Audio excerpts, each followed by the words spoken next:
Really excited for you to be with us or be with me during this time.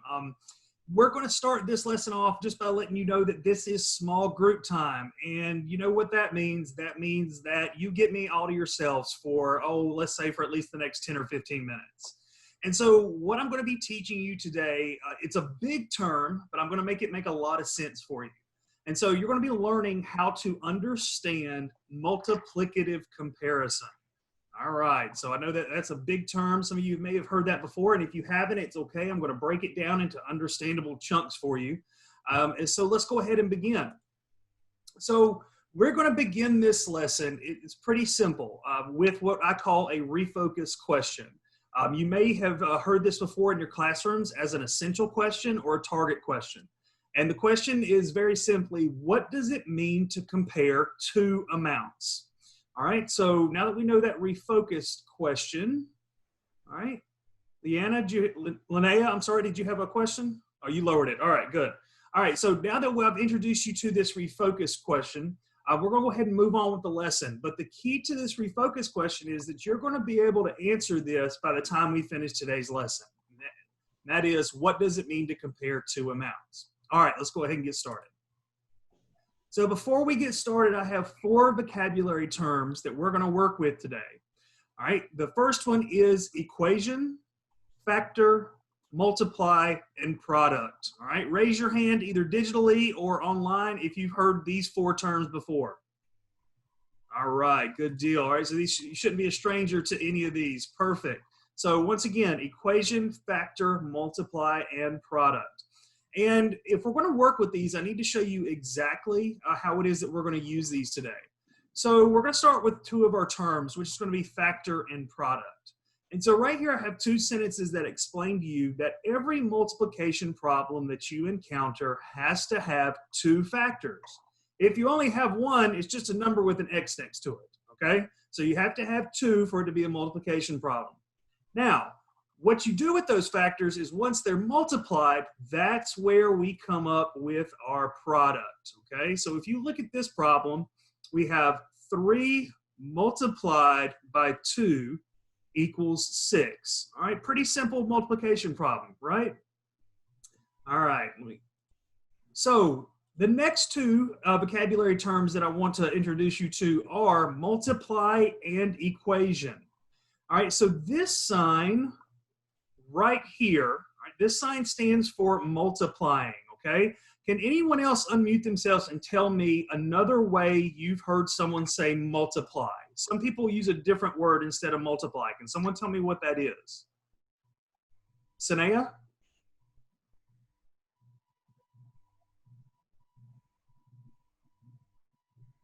I'm sorry, Sienna? Some people say 3 times 2.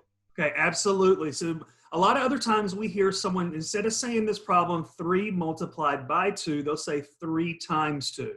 So you may hear that term used interchangeably with one another. And I'm going to do my best today to use multiplied by. So if you're used to hearing it, just like Sienna said, as times, then when I say multiply, think times in your head. The next vocabulary term that we're going to be looking at is equation. And so when we take the 2 factors and we have a product, what we're doing is we are essentially putting everything together to create a math equation. So pretty simple for everybody to understand. And it's not like this is the first time that you're seeing a math equation. It may be the first time that you're seeing the actual vocabulary term. All right, let's get into the lesson. So we're going to start off by that same equation I just showed you, which is 3 multiplied by 2 equals 6. Now, what's really interesting about this is we can draw bars to help us label and to figure out this equation. So I'm going to show you what that looks like. So this is what's called a bar model.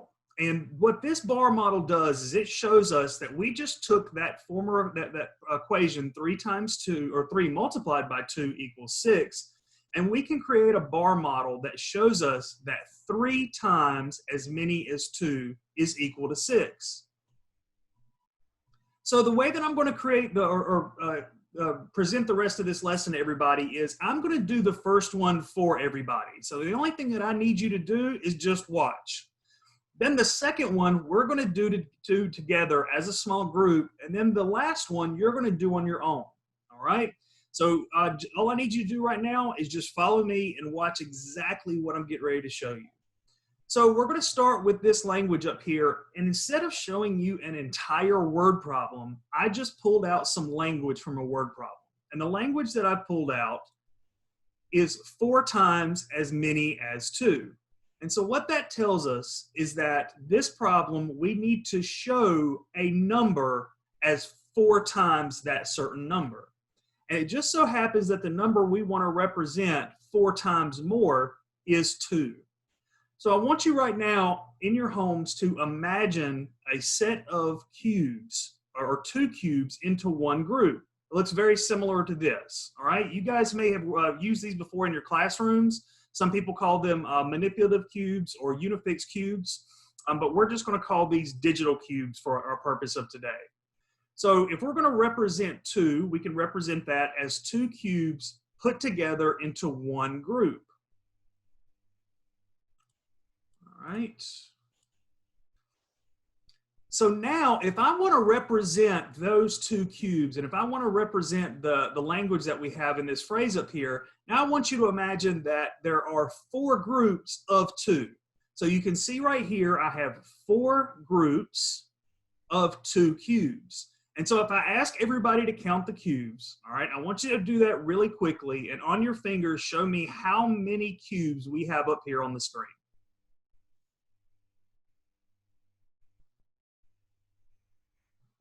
All right, I got Jackson ringing in, okay? I've got Giselle, perfect. Okay, so we should have 8 cubes, all right, good.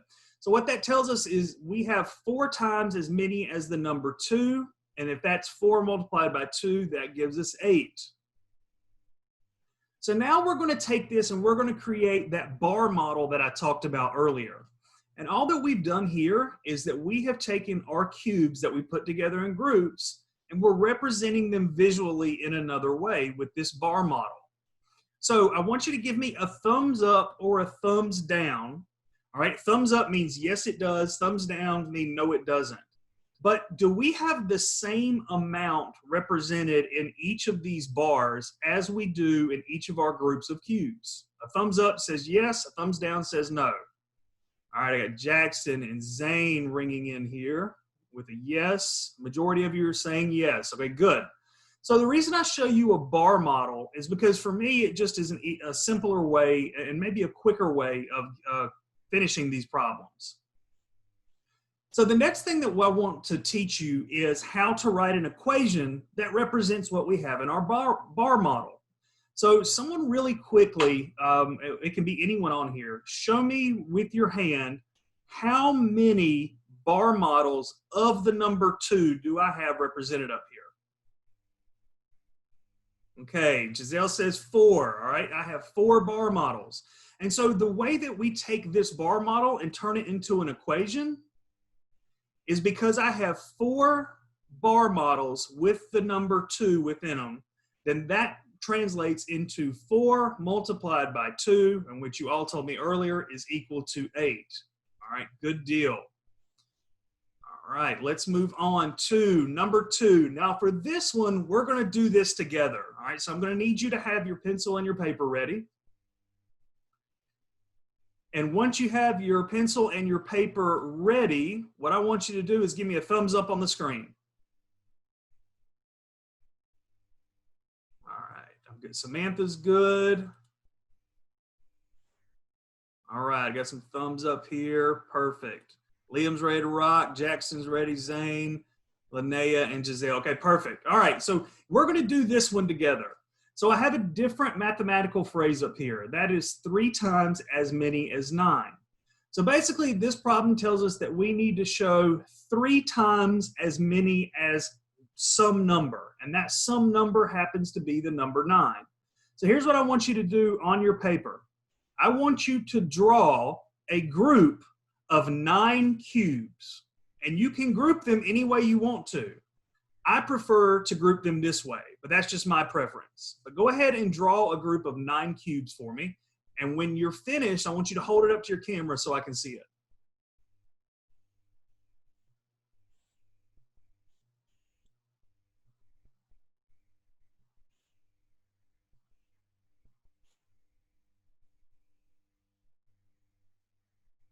Perfect. Sienna, good job. Samantha, excellent. Make sure we've got 9 on there. Jackson is staying within the lines. Zane, good deal.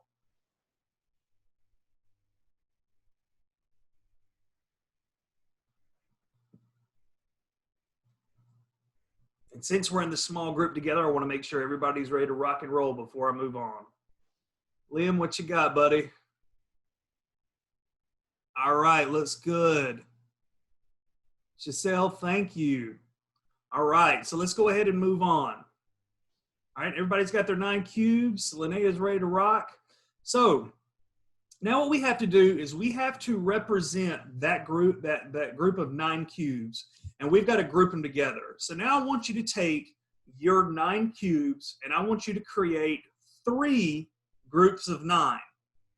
All right, you're going to create 3 groups of 9. So you already have 1 group, so you should only have to add how many more?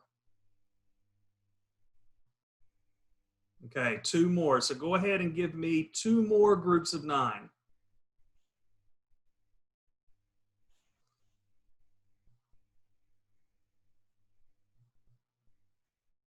And when you've completed that, go ahead and show it up to the camera or put it in front of the camera so I can see.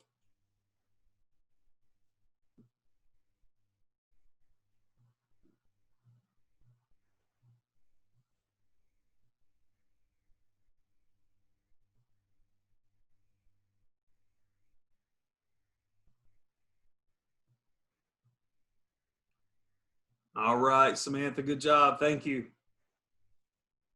Sienna, Zell, everybody's coming in at the same time. All right.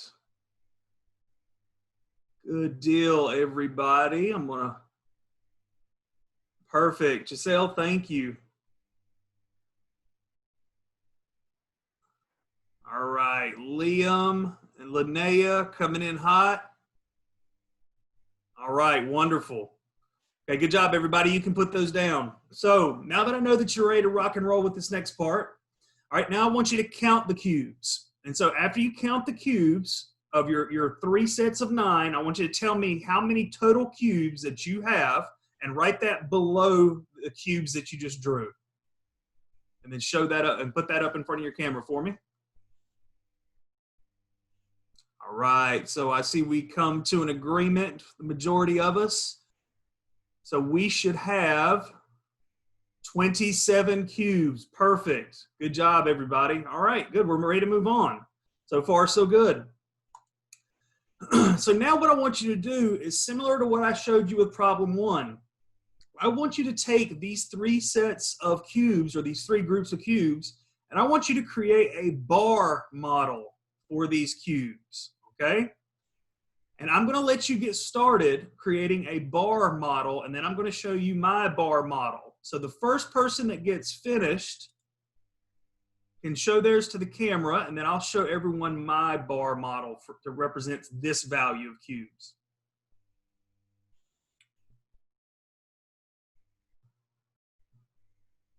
Okay, Jackson, Samantha, all right, good deal. So just in case you're wondering, this is my bar model. Looks very similar to what everyone else is beginning to draw or is almost finishing to draw on their paper. Okay, good. So now we're going to be working with this bar model. And so now what we have to do is we have to write an equation that represents your bar model. So we have 3 bars, and the value inside of those bars is 9. So what I want everyone to do now is to write a multiplication equation with 2 factors and a product. 2 factors and a product that represents what we have in our bar model. And then I'll show you what my equation looks like once I see everybody's. Okay. All right, man, we're on the ball here. So I see 2 different ways to write this equation, okay? I see 3 times 9 equals 27, and I see 9 times 3 equals 27. And guess what? Both of those ways are correct. All right, we'll get into properties a little bit later in the year. All right, so wonderful. Everybody's looking good. All right, we're ready to move on. Here is my example equation right here. 3 times 9 equals 27. Okay, so if you'll remember, I told you that for number 3, you're going to be doing number 3 on your own, except now I'm going to challenge you just a little bit since we're in our small group. So I'm going to give you the full word problem. Now, does anybody want to volunteer to read this word problem to the rest of our group? Samantha, if you want to go ahead and unmute yourself and read this to the rest of the group, please. There are 6 green buttons. There are 5 times as many blue buttons as green buttons. How many blue buttons are there? All right, great. I love the way you say buttons. All right, you enunciate much better than I do. So one of the things that I want to point out before you start this is we've got to ask ourselves 2 questions. The first question is, what do we know after reading this problem? And then the second question is, what do we have to find out? Okay, so I want someone to tell me and volunteer to unmute yourself is, what do we know for a fact after reading this problem that we don't have to figure out? Giselle, if you want to unmute yourself and tell everybody. There are 6 green buttons and 5 times as many blue buttons as green buttons. Okay, so I like the language you use there. We know we have 6 green buttons, and now we need 5 times as many as the green buttons. Okay, great. So now someone volunteer, raise your hand and unmute yourself and tell me what it is we have to find out. What do we have to figure out with this problem? Linnea? You have to do 6 times 5. Okay, because what it tells us at the end of this problem is we want to know how many blue buttons are there. And Linnea has helped us out by giving us the equation, all right, which is wonderful. So here's what I want everyone to do. So I want you to start on your piece of paper by showing this problem as a bar model. Okay, we're not using cubes now, we're using a bar model. And once you've completed that bar model, I want you to hold that up for me.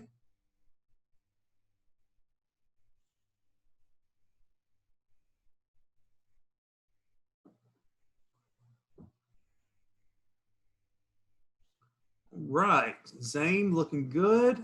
Giselle looks good.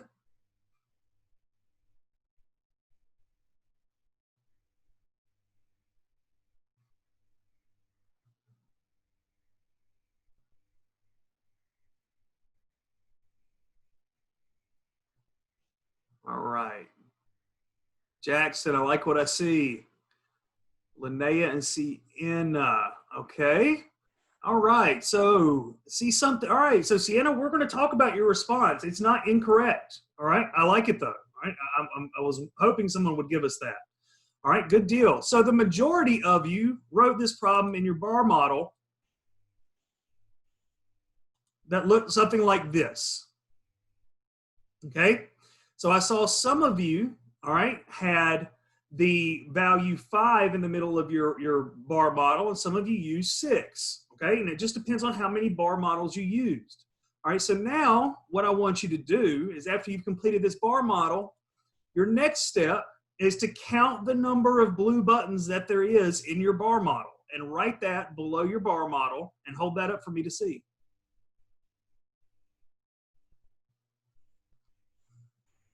Okay, good. Samantha's in. Jackson is in.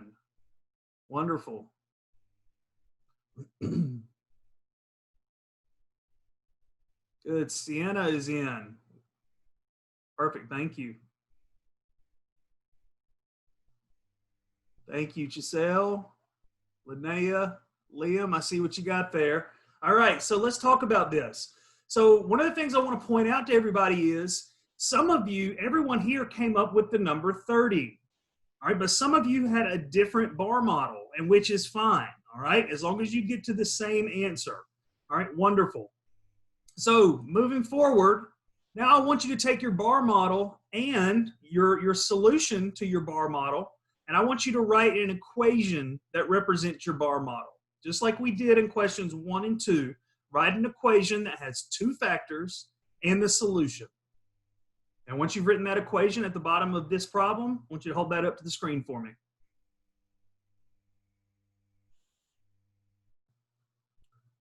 All right. Jackson, good. Liam, good. Sienna, good. Sienna wrote it 2 ways. Giselle, Zane, Samantha, perfect. And Linnea. All right. Excellent, everybody. So everybody came up with some version of the correct equation, and that is 6 multiplied by 5 equals 30. And we already knew that the solution is there to that word problem is there are 30 buttons. All right, good job, everybody. So the next thing that I want to do is I want to ask a couple of you to volunteer and answer these 2 questions. So the first question is, how did the bar models help you show multiplication? So if someone wants to volunteer to unmute themselves and tell me, how did those models help you show the process of multiplication? Giselle? I feel like the bar models help by showing you like how many times you're multiplying it by and what you're multiplying it by. All right, let me ask you this. Which is quicker or easier, using the cubes or the bar model? The bar model. Okay, and it's personal preference. I just wanted to see where we're at with that. Does anybody else want to talk about how did the bar models help you show multiplication? All right, well, we will move on then. So are there any other questions that you have about comparison multiplication problems? All right, Liam's good to go. He's like, let's move on. All right, wonderful. That's why we had this small group time. I want to make sure everybody's on the same page with me. Okay, so the next thing that you're going to do, all right, is in your student guided practice book, you have this independent practice page. And basically what you're going to do is you're going to log off with me, and I will pull in my next small group, and I'll meet with everybody tomorrow to look at your answers. But you're going to match each of these comparisons with the bar model from the left side to the right side. And then when you're finished, then you're going to use the line that's provided, and you're going to write an equation for each of those bar models on these lines. And just in case you just need a little bit of refresher as to what the equation looks like, here's an example equation that we used earlier in the lesson with everything labeled for you. All right. Well, guys, I have enjoyed my time with you, and I appreciate your time. And everybody did a wonderful job, and I'll see everybody tomorrow when we come back together.